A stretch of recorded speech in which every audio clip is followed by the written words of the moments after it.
So one thing that I thought was really, really interesting about this play was that when I was reading it, it felt more of like I was being reported to, which is something I've never experienced while reading a book or a play in general. So that was really, really cool. Question two. Two things that I think that were put that emphasis was put on was pride. The people of Laraime definitely felt a sense of pride for their town because they continually kept saying how they didn't want this story to damage their town, and they wanted people to know that Laraime's a welcoming, great place. So pride was big, and then sensitivity. Kind of tying into pride, they were very sensitive to the whole situation because nothing of that sort had ever happened in their town, and they were all very sensitive to what happened, but at the same time, as question four kind of gets into it, it's a little different between tolerance and acceptance. Thing that was a little confusing for me was following along with all the characters, because there were so many different ones reporting and being interviewed and whatnot. So that was a little annoying to follow along with. It's also cool. One of the characters had my last name, Barbara Pitts, but that's a side note.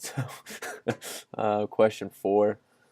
Um, Difference between tolerance and acceptance. I think they tolerate it in Lorraine because from what I've told is a lot of people don't really like it, but they're just like, you know what, live and let live is the slogan that kept popping up. So I think they definitely tolerate it more than they accept it. Granted, this was also late '90s before the LGBTQ movement really took off in America. So yeah. Um,